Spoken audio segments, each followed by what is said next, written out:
water? I'll be walking in. Yeah, no, that's No, perfect, yeah. I'm giving everybody some time to. Okay, cool. A little water.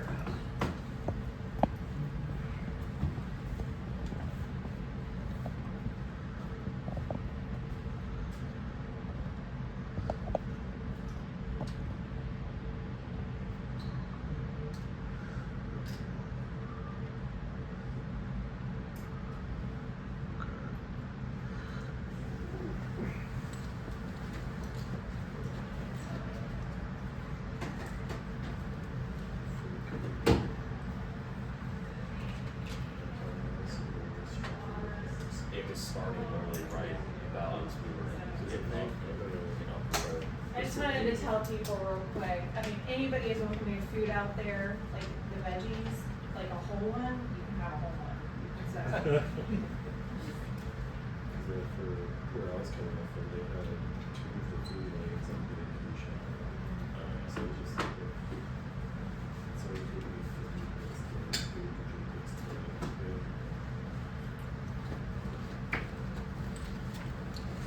Oof.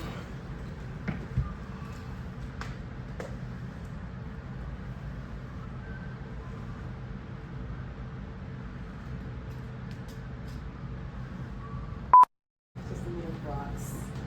hey, Alright, Adam, we're waiting on one more, Okay. but we can go ahead and start. Okay, okay.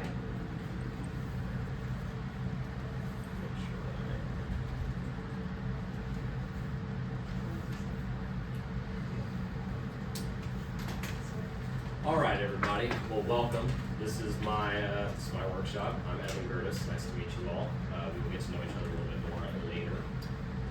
Before we begin, I guess I will shout out a quick thanks to Catherine and Sam at AIGA Dallas. I know they're not in the room right now, but basically, as we'll discuss in a moment, I feel that my qualifications for hosting a workshop are plenty, but my experience is bare minimum. And so it was really all up to them to spearhead this thing and get it going for me. And it shows me that they really care about small, young, independent artists, and that's very impressive, as you all probably know, because most people don't these days. And I also have to give a quick shout out to my longtime friend, executive producer, Archer Morrow. Not official executive producer on paper, but spiritually. He's here to help record me today, and he has been my creative consultant on just about every project I've ever done. So I'm indebted to him, and of course to my wonderful bride-to-be, I guess we'll call you, Molly. She is the best muse that I could ask for. So this is going to be a workshop, but I actually have about a 20-minute presentation to run through. If you do not know what zines are, as Chris just mentioned, then this is a perfect presentation for you. If you do know what zines are, I think this is still a very important presentation, because if you're anything like me, being an artist at all is a little bit nerve-wracking sometimes, and you sometimes need somebody who's gung-ho enough to get you started. And I hope to be that person for somebody, if not in this room, then somebody out there watching. So we're going to go ahead and get started with this. Well, Pablo Picasso said, "Everything you can imagine is real," and I firmly believe this. Even as a young boy, before I had the knowledge or vocabulary necessary to speak about magic, quantum physics, the multiverse, or alternate realities, I still felt a kinship with story and character. A stronger kinship, in fact, than I felt with my own family or anyone in my life. When I dreamed, I felt that I was traveling to other worlds. When I read a book or watched a movie, I felt, as David Lynch used to say, that I was dreaming with my eyes open. And I begin with this, so that you might have some understanding of where my passion for art of all mediums comes from, but especially my passion for storytelling. I don't think I would feel as strongly about art as I do if I did not feel that, in some real sense, engaging with art is not only an exercise in seeking truth, but an exercise in learning fact. Stories, to me, are fact. As surely as I am before you in this room now, I have stood upon mountains, battlefields, the shoulders of other warriors, and the bodies of slain monsters. And yes, this happened inside my head, but to quote a so-called fictional wizard, why should that mean it isn't real? But this love for storytelling goes yet deeper. If I experienced this wonderful feeling of traveling to other worlds and never attempted to share it with others, I'd call that pretty damn selfish, wouldn't you? So the first time I truly felt the urge to share with the world exactly what it is that was happening in my head, I was sitting in my 3rd grade classroom at Wolford Elementary in McKinney, Texas. Mrs. Roman, God love her, was droning on about something I had no interest in. So I took out my favorite mechanical pencil, I folded a sheet of printer paper, and I began to draw. See, I had been daydreaming, envisioning, really, a futuristic, microscopic universe nearly identical to ours in which a band of men had bravely traveled to and colonized the planet Mars in an attempt to save humanity from a dystopian central city ruled by violence. Now, I did not have the vocabulary to express that that was what the comic was about, but I use that vivid and intense language with you now because I hope it conveys to you how meaningful the discovery and exploration of this universe was for me. After finishing my little comic, I noted how exceptionally perfect its size was. It fit right into my pocket. I called it a little pocket comic. And if you can believe it, I actually recall the smile on my face as I realized I had inadvertently created something perfect for distributing among my classmates. It's an overlooked fact that many kids are inventors and entrepreneurs at heart. Other kids sold wallets made from duct tape or traded tech decks and silly bands. I would sell my comics. So I gathered more printer paper, I folded it, and I drew comics identical to the original copy until I had enough to go around. I sold them for $0.25 each. A few kids were disinterested, but I made enough money to buy myself a trinket at the Scholastic Book Fair, and back then, that was everything. I had no idea that what I was doing that week was nothing less than creating and selling my first zine. Indeed, it was not until the spring of last year that I discovered what a zine is. So why then am I the one about to deliver an entire presentation on zines? Good question. The answer is, though I may not have known about zines for long, I do know a great deal about publishing. I am, as I've said, a lover of all the arts to one degree or another, but most of all, I love the art of telling stories through the written word. I have written a novel, dozens of short stories, almost as many essays, hundreds of poems, some comic strips, even a few screenplays. To this day, none of them have been published professionally. I was 8 when I created and sold those pocket comics. The next 17 years would be characterized by my various attempts to recreate the success of what was effectively the publishing of my first story. It is not success, but the pain and frustration of countless failures that brings me before you today.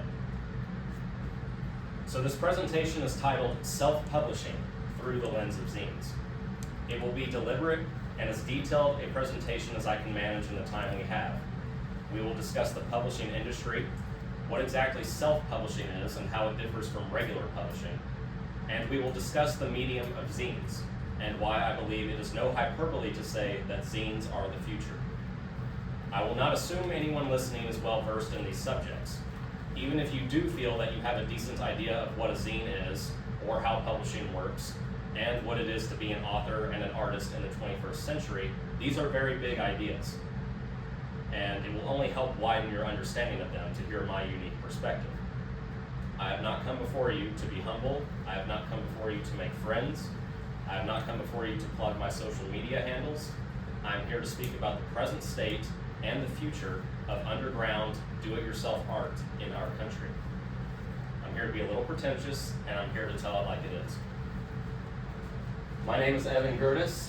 This is my favorite picture of myself. And these are my qualifications.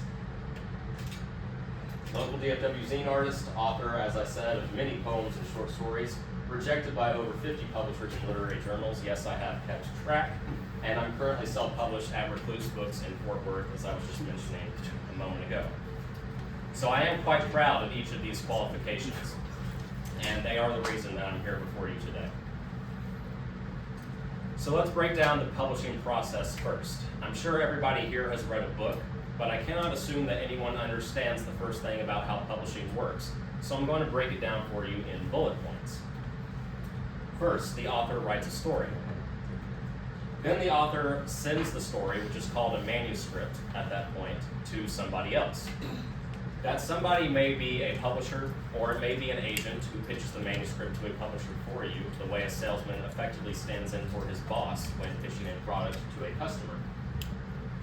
The publisher, small or large, reads over the manuscript, maybe the whole thing, maybe just the first paragraph, and then they accept or they pass on your manuscript, and the actual process of getting the book ready to be sold on shelves then begins. By the way, it often costs the author some money to pitch to certain literary journals or publishing companies. And of course, if you want an agent, you must pay them. You're paying, of course, for results that are not guaranteed. It would be more accurate to say you are paying for a chance. Essentially, you're told as an artist that you don't deserve a chance unless you offer up a financial sacrifice.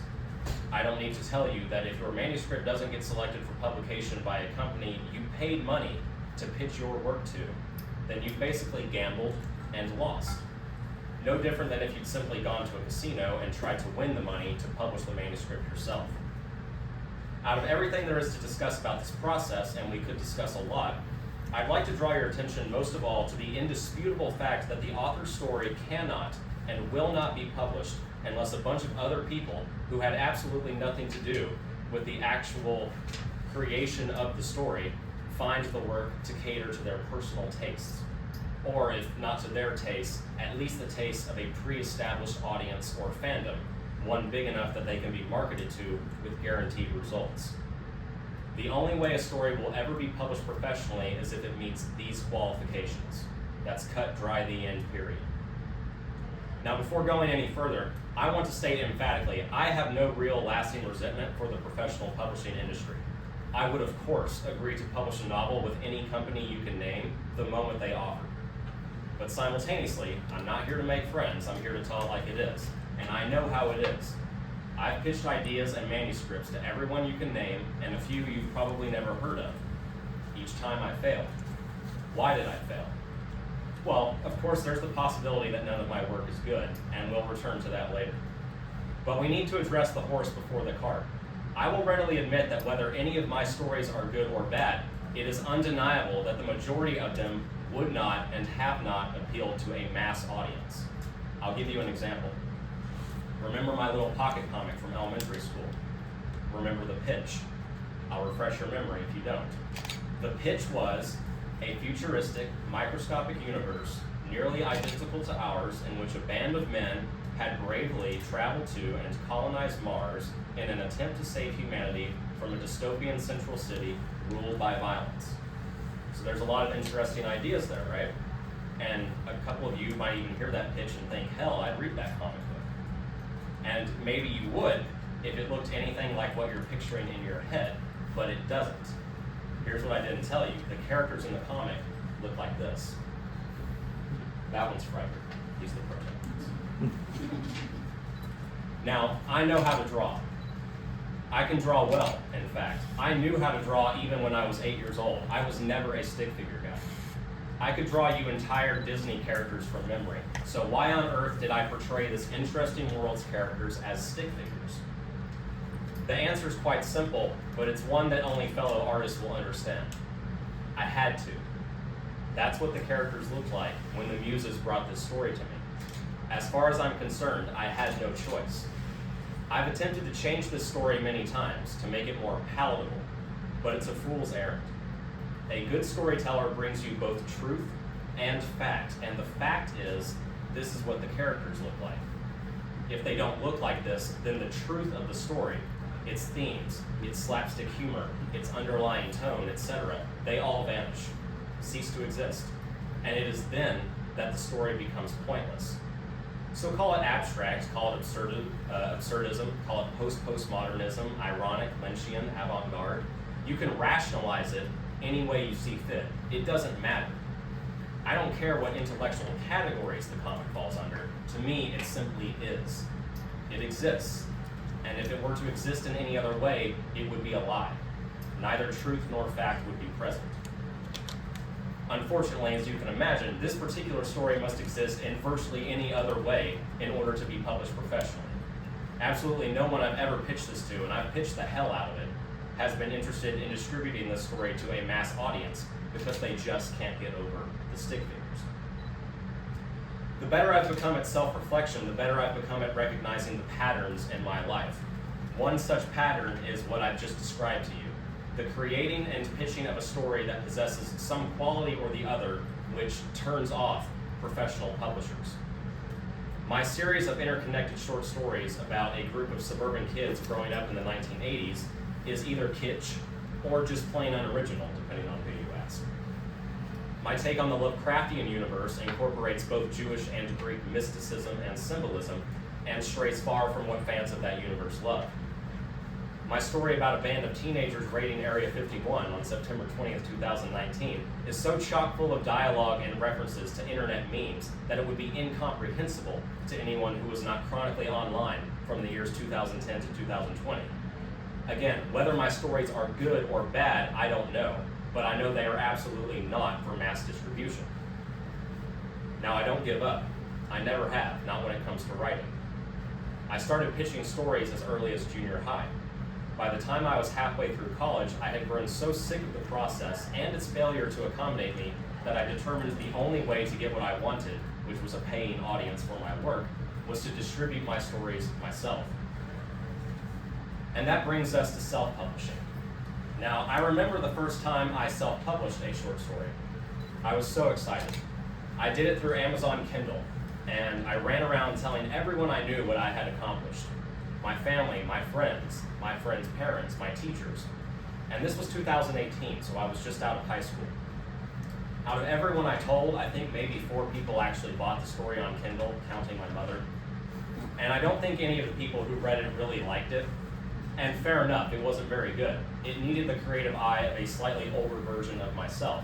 But I do remember distinctly that I wasn't so interested in who bought the story or who liked it as I was in my discovery that I could, with a little time and effort to learn my way around the Amazon Kindle functionality, release one of my stories to the general public, a mass audience by definition, without begging for the approval of another human being. I could do that. And lest we forget the newness of the digital age, I will remind you, a very, very short time ago, that was impossible. Literally impossible.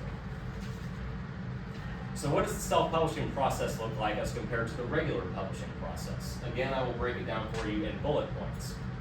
The author writes a story. The author uploads a story online to the app he wants the book to be released on, Amazon Kindle, Barnes & Noble's Nook, whatever. The author clicks publish and the story is live.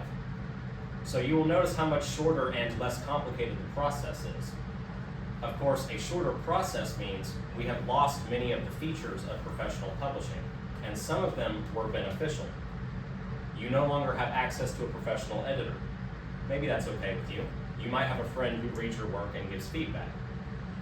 You might feel confident in your ability to edit your own work, and that's fine, I usually am. It doesn't mean a professional editor's eye isn't helpful. You'll lose access also to the professional artists that would design your book cover for you. Again, maybe you feel confident enough in your own graphic design abilities, maybe you don't. You also, of course, are left to your own devices in terms of marketing, and this is probably the biggest loss of all. As of 2023, there were an estimated 12 million ebooks on Amazon Kindle, with roughly 1 million published annually, meaning there will probably be 16 million or more by the end of this year. To succeed at all in marketing online, you of course have to pay out of pocket for advertisements and internet traffic that are not guaranteed to increase the sales of your book. I published 4 books on Amazon Kindle, and I got about 5 readers for each, despite months of attempting to gain attention via every social media account I had, with every combination of hashtags and keywords. Now, nothing is impossible. If you want to go for it, go for it. But to say your chances are bleak would be an understatement. So this is where zines come in. Zines represent the small but very real contemporary interest in print media. There is a niche audience for print media in this largely digital world. Some people still like to hold a physical book and read words on a page rather than a screen. When I discovered zines, I thought to myself, perhaps the key to successfully working as a self-publishing writer is targeting a smaller audience rather than the entire globe. It sounds counterintuitive at first, but think about it. a smaller audience, a smaller niche, means you're not shouting your book into a void of millions and millions of people. Rather, you're shouting into a void of thousands, possibly even hundreds, depending on what part of the country you live in. And when you shout into a void that small, people tend to hear you.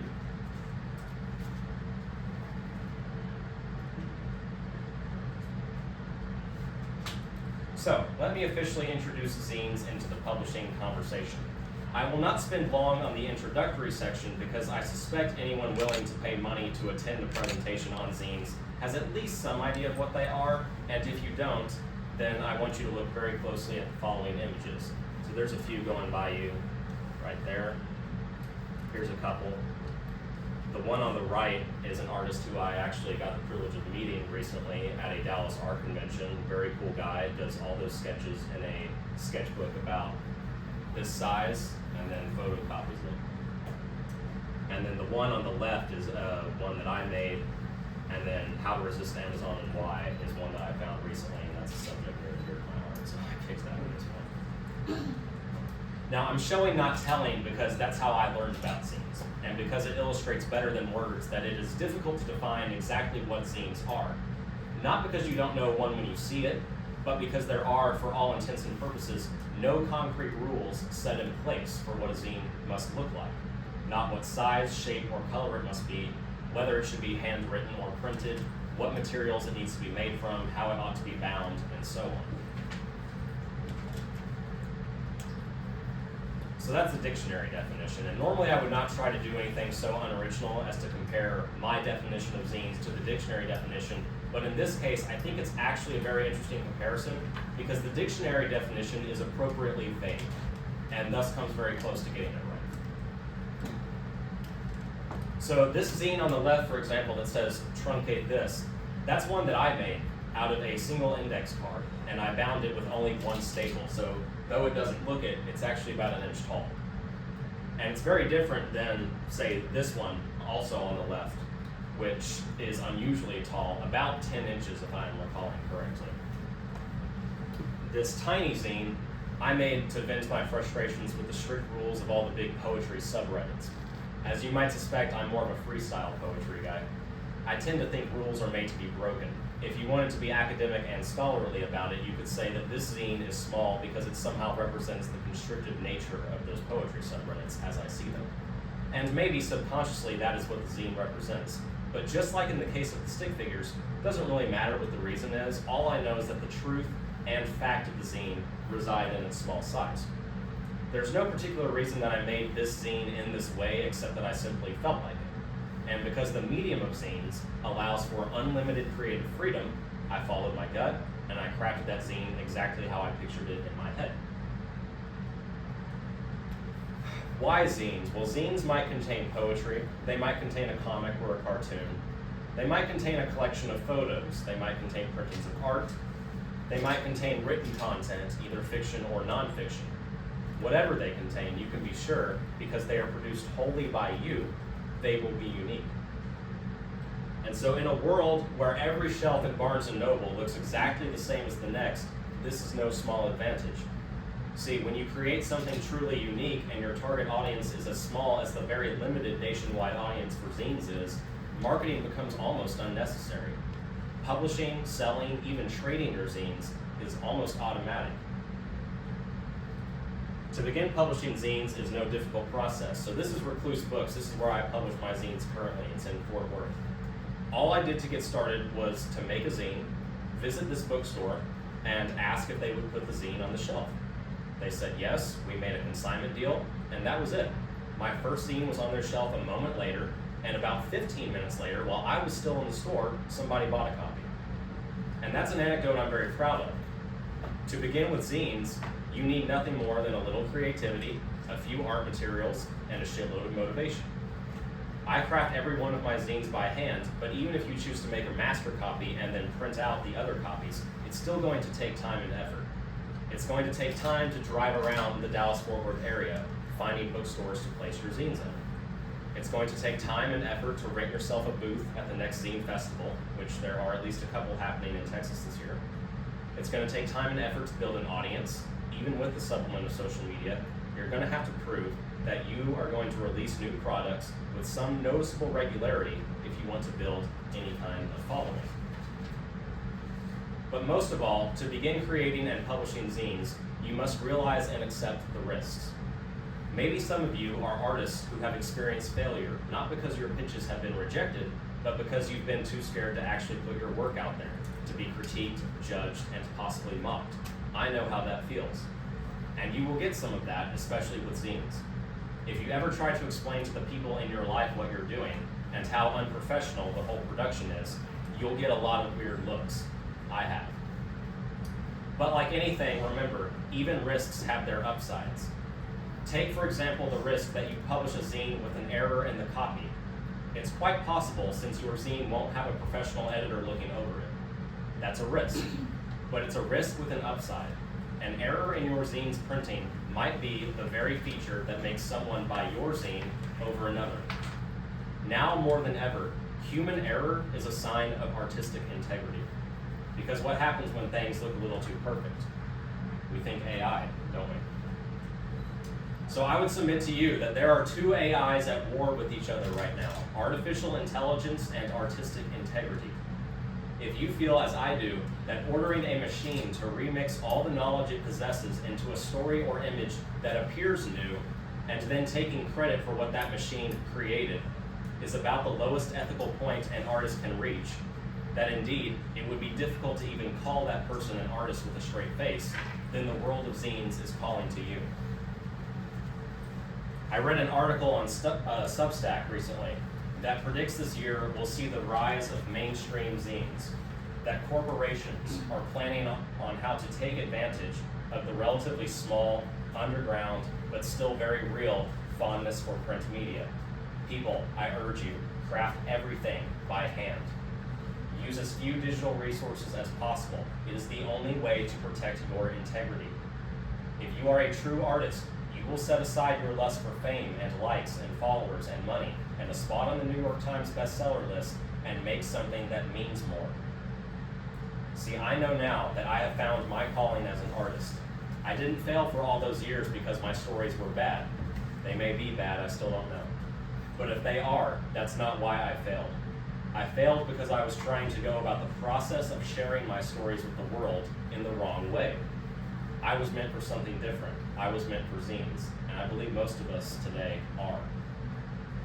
I want to conclude this presentation by addressing my audience as though you are all aspiring artists. Even if this isn't accurate, I have this crazy theory that every human being on earth has the potential to be an artist, and thus should be addressed as an aspiring artist. As a very wise Tumblr user once wrote, everyone is an artist until rent is due. Then, work takes priority and saps your energy, and you forget about your artistic aspirations for another day, another week, another month, until forever has passed. Well, rent may be due, but I would submit to you that your creative voice is overdue, just as mine was a very short time ago. Whether I am speaking to a writer, a painter, a musician, a filmmaker, whatever, I don't know if your work is good. I don't know if it's palatable for a mass audience. I don't discourage you from trying to find out. Keep pitching. Pitch to everybody, but don't stop there. Don't accept the lie that your work is only valuable if it is published professionally. Don't accept the lie that your work is only valuable if millions of people read it, rather than dozens. So we're going to use the rest of our time together as a zine workshop. We have some materials out for you to use. If the zine concept is new to you, play around with it. Maybe observe someone who has made a zine before as they get to work. Now you will notice the materials are not diverse and they are not advanced, and this is not due solely to budgetary constraints. It is purposeful. Historically, great art often comes from working within forced limitations. Now more than ever, we must limit ourselves from advanced technology and from the total reliance on others. If you're struggling with how to get started, I have a couple of theme ideas listed out for you, but I might also suggest you think back to some creative idea that you've had in the past that you tried to filter through a lens of professionalism, only for it to fall flat. Ask yourself, what is the idea I've always wanted to bring into being that no one ever wanted to publish? Perhaps that is the very idea that belongs in your new, unprofessional, handcrafted, soon to be self-published zine. I look forward to reading it. Thank you so much for your time. All right, Marshall, go ahead and cut it, will you? You got it. So that is what I have to tell you all. I hope I didn't go on for too long and that all made sense to you guys. The rest of the time we're hanging out. We have some zines up here.